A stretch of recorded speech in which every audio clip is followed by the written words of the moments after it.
Qui d'entre nous n'aimerait pas avoir une vie de rêve, c'est-à-dire voyager, découvrir le monde, passer du temps avec ceux qui nous sont chers, ou bien même encore plus loin, ne plus avoir à se soucier de son portefeuille ou bien de tout ce qui est attrait à l'argent. Seul l'investissement judicieux et bien fait pourra vous permettre d'atteindre cet objectif-là. Un investissement juste, ciblé et très bien calculé. Bonjour, je me présente, je suis Cheikh Tamba de la chaîne Entreprendre et Investir, une chaîne business qui va te proposer un contenu de qualité, business. Nous irons à la rencontre d'entrepreneurs, d'investisseurs qui vont te partager leurs astuces, leurs expériences et surtout te motiver à passer à l'action pour que demain, toi aussi, tu puisses être un entrepreneur et un investisseur à succès. Pour ça, je te propose de t'abonner à la chaîne et d'activer la cloche de notification pour être informé de la parution de nos nouvelles vidéos. Car votre avenir est le résultat de vos choix présents et de votre volonté à vouloir le construire maintenant.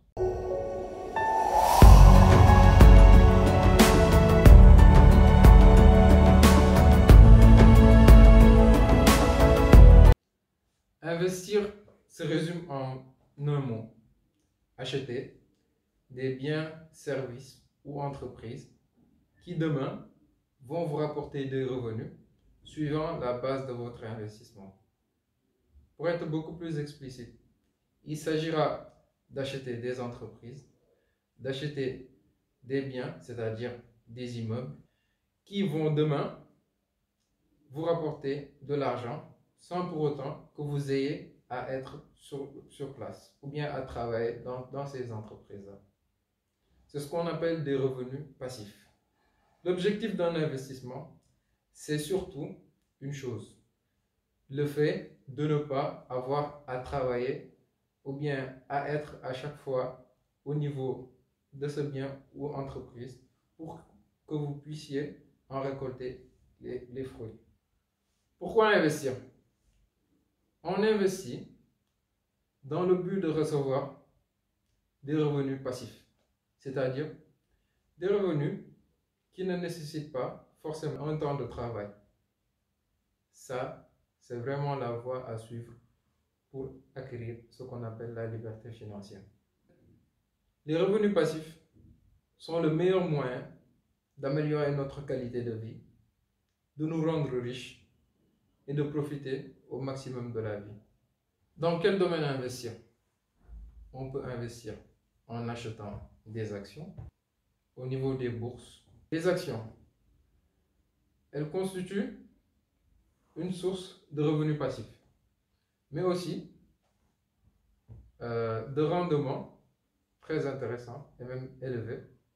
Mais en contrepartie, je ne vous conseillerais pas de vous lancer dans dessus parce que c'est un domaine très technique qui requiert des qualités de premier ordre que sont l'analyse financière, l'interprétation des bilans financiers et surtout la comptabilité. Donc ce n'est pas du domaine de tout le monde et je ne recommanderais vraiment pas d'investir en bourse pour un non-initié. On peut aussi acheter des obligations. En fait, une obligation, c'est juste une reconnaissance de dette émise par un État ou bien une entreprise. En contrepartie, elle va vous rémunérer sous la forme de ce qu'on appelle un coupon. Ce coupon est synonyme de rémunération, mais une rémunération très faible comparée à l'investissement que vous allez faire. C'est un investissement qui est plutôt sûr. Un investissement sûr ne rapporte pas forcément beaucoup. Par contre, plus le risque est élevé, plus la rentabilité ou bien la probabilité de pouvoir gagner encore plus d'argent et élever. Donc, l'obligation, certes, elle est très bien, sûre, très peu risquée, mais la rentabilité ne sera pas toujours proportionnelle à votre investissement. L'investissement immobilier, ah, là tout le monde connaît, ou bien la majorité d'entre nous savent ce qu'est l'immobilier. Un secteur sûr, très peu risqué, mais avec un investissement de départ très lourd. En général, sur fonds propres, ou bien en contractant une dette auprès d'une banque. Acheter de l'immobilier se résume simplement à acheter des terrains ou bien des immeubles qui vont demain vous rapporter régulièrement, le plus souvent en mois, des revenus mensuels qui vont vous permettre de vivre une vie très paisible. Investir sur l'immobilier se résume à acheter ou bien à contracter une dette auprès d'une banque pour qu'elle puisse financer votre investissement et après vous permettre de la rembourser petit à petit sur une longue période en général, disons 10, 20 ou 30 ans, suivant votre capacité à pouvoir négocier le bien avec soit le vendeur ou bien avec la banque. Cet investissement est relativement simple et avantageux. Vous récupérez le bien à la fin de votre échéancier, c'est-à-dire à la fin du remboursement de la dette et durant tout le reste de la vie de ce bien-là. Les revenus que vous allez, ou bien les loyers que vous allez toucher auprès de cet immeuble-là vous reviendront de droit. Moi, je pense vraiment que pour beaucoup de personnes, c'est l'investissement le mieux adapté par rapport à leur profil de risque. Comment investir? On peut investir par fonds propres ou bien par le biais de ce qu'on appelle un emprunt. Par fonds propres, ça veut dire que c'est l'équivalent de vos économies que vous prenez et que vous achetez un bien ou bien une entreprise. Par emprunt, tout le monde sait, parce que c'est la voie la plus classique, c'est-à-dire que vous contractez une dette auprès d'une institution ou bien d'une personne qui va vous financer ou bien vous avancer cet argent-là pour que vous puissiez faire cet investissement-là. L'investissement par fonds propres, il est très bien. Vous n'engagez que vos économies, mais en contrepartie, vous devez avoir ce qu'on appelle les reins solides ou bien la tête sur les épaules. Parce que personne n'a envie que du jour au lendemain de voir les économies de toute une vie fondre comme une glace au soleil. Prenons l'exemple de la récente crise du coronavirus. Si vous avez, ou bien si vous disposez d'un capital très important, d'économies très importantes, et que vous achetez des actions au niveau d'une bourse quelconque, le coronavirus a fait dévisser la plupart des actions qui ont, au niveau des bourses. Donc, il est beaucoup plus probable que vous perdiez tout votre argent du jour au lendemain, mais sans pour autant se plaindre auprès de qui que ce soit. Mais néanmoins, cet argent-là, vous ne le devrez qu'à vous-même.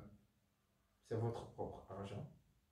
Et vous n'allez pas vous plaindre auprès de qui que ce soit, ou bien personne ne va vous demander de rembourser une dette.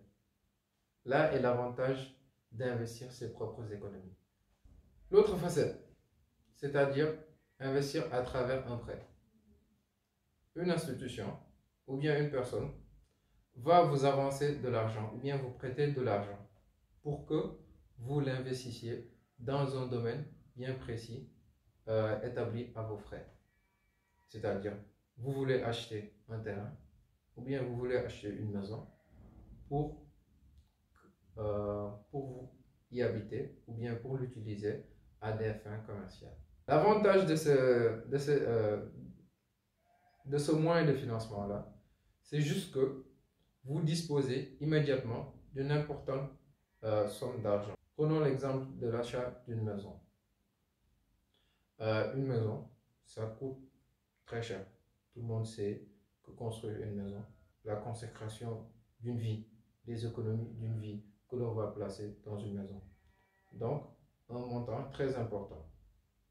Si une banque ou bien un individu vous avance cet argent-là, vous êtes dans l'obligation de lui payer l'intégralité de la somme. Il est recommandé pour un investissement lourd et à long terme de faire un prêt calculé, judiciaire et méthodique.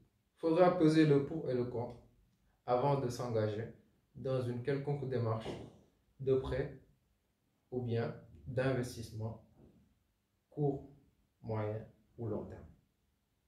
L'investissement est le meilleur moyen d'acquérir ce qu'on appelle la liberté financière.